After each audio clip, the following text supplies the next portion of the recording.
To the Batmobile. Batman may have started out as a comic book, but it has been a part of our TV screens and movie theaters since 1966. From the very beginning, the Batmobile was the helpful additional member of the Batman and Robin crime-fighting team. Laden with gadgets and always painted black, the Batmobile has long been the bane of bad guys trying to get away. Today, we are ranking every single TV and movie version of the Batmobile from best to worst. Contributor Benjamin Hunting came up with this ranking, and you can find a full article with more details on Driving.ca. Get in the car. Tim Burton's vision of the Batmobile had it all. Not only does the car look like menacing instrument of justice we'd expect from a character like the Dark Knight, but its armored shape, turbine power, and fantastic array of gizmos made it almost a secondary character in the film itself. Burton understood just how important the Batmobile was to the crime fighter's mystique, and he gave the vehicle a role to match. Our favorite Batmobile was designed by Julian Caldo in collaboration with Anton Furst and Keith Short, who would end up building it. It originally sat on a Chevrolet Impala chassis after having tried a number of other platforms, including one from Jaguar and even a Ford Mustang. Amazingly, except for the cocoon armor, every feature of the Batmobile was fully functional, including the guns and the cute little bomb dropper, with even the afterburner providing 15 seconds of full throttle mayhem. Keep your head down, Robin, and keep your hands inside the car. Coming in at a close second is the absolutely amazing Batmobile built by George Barris for the 1966 through 1968 classic and campy TV series. Based on the bones of the Lincoln Futura show car, this open-top edition of the Batmobile firmly established its Bond-shaming procession of gadgets, including the fantastic 180-degree emergency bat turn lever, the Bazooka, the Bat Ray, and of course, the Bat Touring Ram.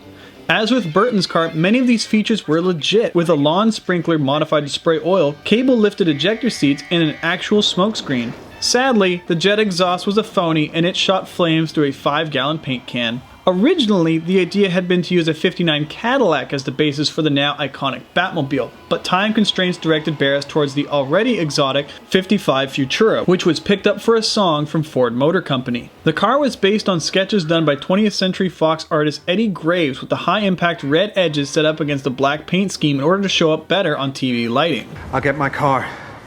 I brought mine. Yours. There exists no greater departure from the template established by decades of Batmobiles than the Tumbler. Christopher Nolan's brawny tank on monster truck tires that served as Batman's chariot for the duration of his Dark Knight trilogy.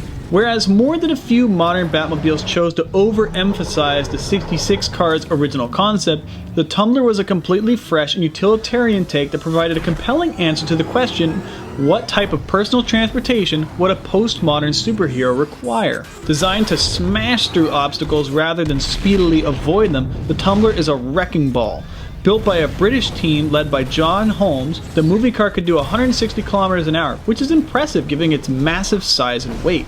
The vehicle was powered by a 400 horsepower 5.7 liter V8, featured hydraulic brakes so the stunt drivers could lock them up as required, and could leap nearly 30 meters through the air and keep driving to facilitate unbroken shots during action sequences. 5 of these massive beasts were initially built out of carbon fiber panels on a completely custom platform using no off-the-shelf components. So far, Joker hasn't been seen at any of his old hideouts. I want you to show me the last place he used when he escaped. The Batmobile used for Batman the Animated Series is perhaps the only variant to challenge Tim Burton's version in terms of elegance. Many of the car's retro elements harken back to 1920s and 30s design, including its ultra-long snout, Art Deco fins, and Duesenberg-esque exhaust pipes. Given that animation allows designers to focus exclusively on looks over functionality, with infinite interior room for crime-fighting gear, it's no surprise that this Batmobile is by far the most sleek to have ever been imagined. Designer Shane Poindexter was inspired by Burton's car, given that the show came out in roughly the same era as those movies were making their cultural impact. Speaking of aesthetic-only Batmobiles, while the Batman has yet to be released in theaters, we've already been given a peek at what its hero will be driving. The car is a significant departure for the character as it looks to be based on something like the Equus Base 770, a modern muscle machine built on an aluminum tube frame. Of course, the Equus doesn't feature a massive mid-mounted engine, turbine exhaust port, or wide-hip batwing fenders, all of which are prominent in the publicity shots of the new Batmobile. It's a fitting match for what seems to be an even grittier take on the Batman mythos. We'll have to wait to find out for sure. All right, Alfred, we set for broadcast. You might say that Zack Snyder had run out of ideas when it came to flesh out certain aspects of the Batman for the trio of films that bear his imprint. Batfleck's ride combines the rugged look of Nolan's Tumbler with some of the over-the-top aspects of lesser Batmobiles, notably the final two entries on our list. It's a splay-legged, cannon-bearing assault vehicle with none of the style or character of its predecessors, and is perhaps even more function over form than the Tumbler itself. If Batman called an Uber, this is what would show up.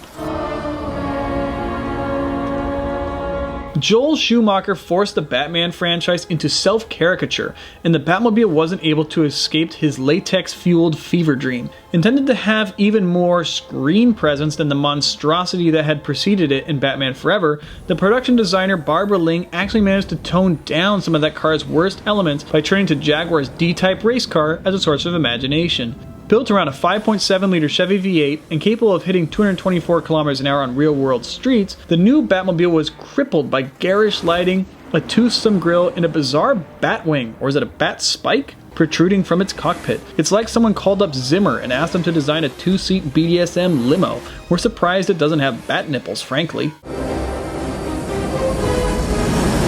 As bad as the Batman and Robin Batmobile might be, it doesn't hold a candle to the terror that is the glowing disaster of the Batman Forever edition. Schumacher's first attempt at bringing a new Batmobile to the screen missed the mark in almost every possible way, and designer Tim Flattery's decision to go full Geiger with the movie's vehicles was a terrible mistake. Not even the ability to drive up walls or move sideways like a crab could save the Forevermobile from going down as a huge flop. Who knew that tacking bat mohawks on the roof of wheel wells and then giving the car glowing Batman logo hubcaps to match its wicker-inspired Cenobite bodywork would be a bad idea? We're willing to bet probably anyone Schumacher might have asked between inhaling massive quantities of cocaine. And there you have it.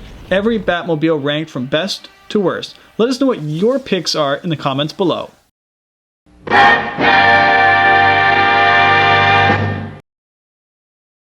Robin, you haven't fastened your safety bat belt. We're only going a couple of blocks. It won't be long until you're old enough to get a driver's license, Robin. Then you'll be able to drive the Batmobile and other vehicles. Remember, motorist safety. Gosh, Batman, when you put it that way,